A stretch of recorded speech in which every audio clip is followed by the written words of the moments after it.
My name's Senie, and it's been sort of a long journey, but also a very, very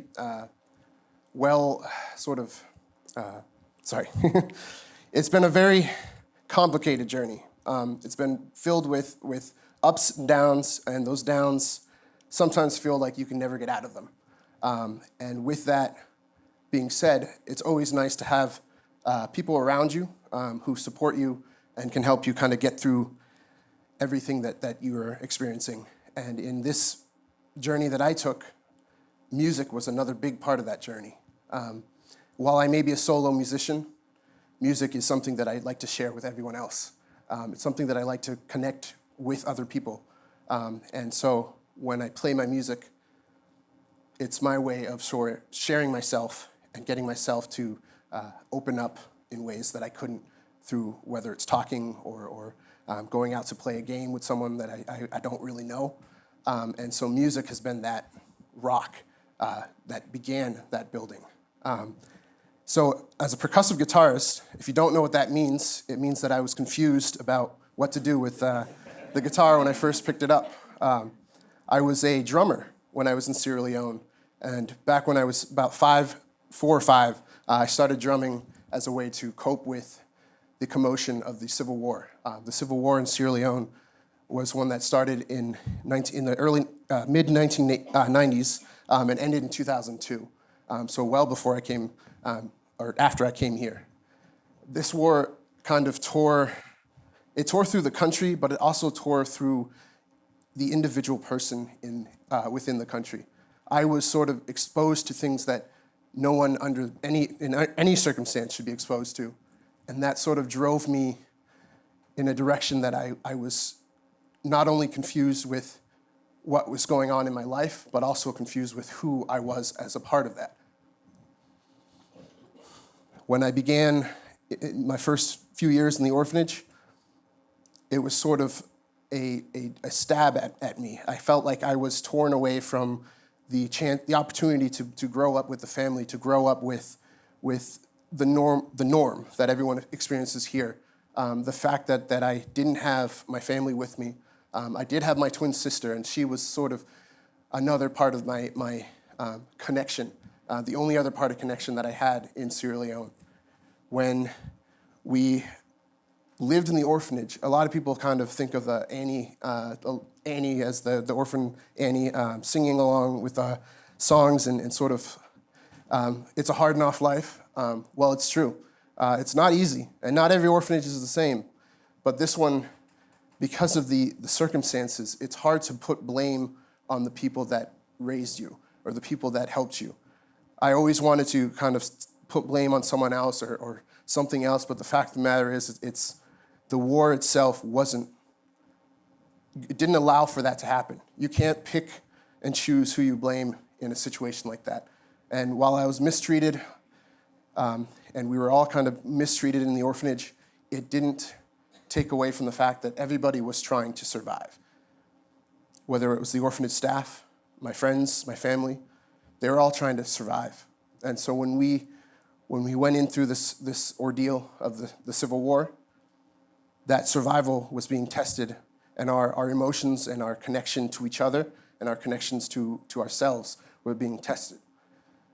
So when we first took our kind of steps towards acknowledging and accepting the fact that we were in this position, that's sort of when things started to become more normal. And I use this term normal as a relative term. Normal for me was, yes, we hear the bombs going off and the guns going off behind the walls in the orphanage, but we were also so used to it that when it stopped, that was a moment of stress. When the guns stopped, when the bombs stopped, that was the moment when we said, what's going on? Why is there nothing going on? Why is there no noise?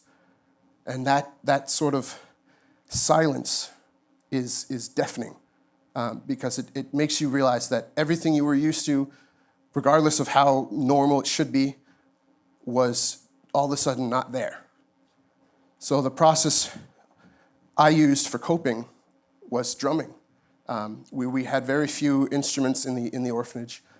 We had a soccer ball we'd play with. But for me, I was gravitated towards music because that music almost replicated that noise. It replicated the guns, the bombs, and the yelling, and I could drown out that silence with the music.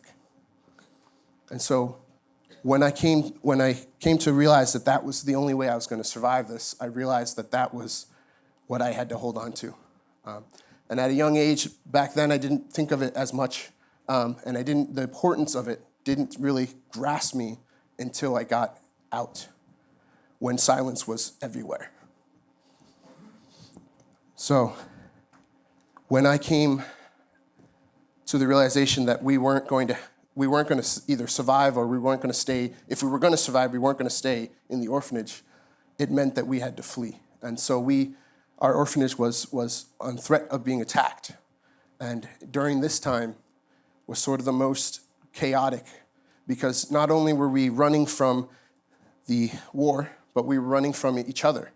Because we all had this drive to survive, and we all had this reason that we didn't want to change. We didn't want anything to change because that change was going to mean that we were going to go through something completely different, and we were going to experience that silence again for a longer period of time. So the war broke into the orphanage, and we left in a split second. Well, in a rush. We didn't have time to gather a whole lot. We were picked up, carried by some of the orphanage staff, and we were taken out of the orphanage, and we hiked up through the mountains in Sierra Leone. And if anyone knows where Sierra Leone is, it's kind of a weird, it's on the coast, but it's also just below the Sahara. So you kind of get the mixture of tropical and desert, as well as the mountainous ranges that kind of bring in the jungle and rainforest. So it's sort of if you've lived inland all your life, and then you go to the beach, and your first time on that beach, experiencing the sand for the first time and realizing that the solid ground you were running on was not there anymore. That's sort of that experience we had going into the mountains. Now that trip out of Sierra Leone took a long time. At this point, I had discovered that I was being adopted, and so that I knew that I was going somewhere. I knew that in this process I was going to be led to a new place. And in this new place, I was going to experience a family that I had never experienced before. And my family actually is here today. And I'm really, really happy that I'm really happy. I'm happy that I made it out to them. But this process was not something I could do alone. And music sort of brought me to that next stage of my life. And without that, I don't think a whole lot of what I could do would be possible.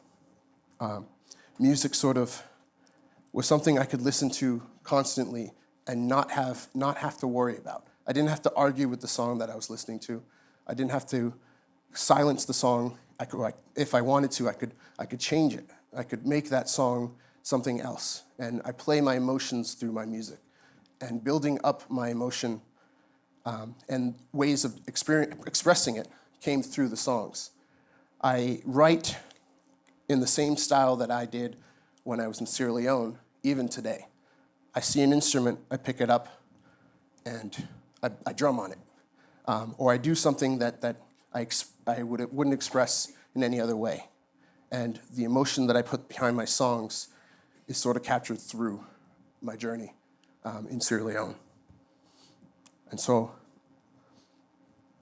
it sort of led me to a point where I now look at music and I look at myself and I tell myself that music is something that is always going to be a part of me, but now that I'm comfortable experiencing my own life, it's been something that I can look at and say, I don't need to play this right now, but just remember, it's always there. It's always there for me, and it's always there for me to express myself. And so I use music to express myself to you guys as an audience, my friends, my coworkers, and it sort of gives me that platform to express my emotions, where words would normally be not an option or for better or for worse, not available for me. And so in my songwriting and in the process of sharing that, I want people to kind of enjoy the music, but also realize that this music took me on a journey that I no longer have to worry about, in a sense that it's happened, I made it through the end, and I'm here and able to share it to you. And that's sort of something I want to keep with me in my journey. So as I move forward, I want my guitar and my music to be something that you take away and connect with in your own way.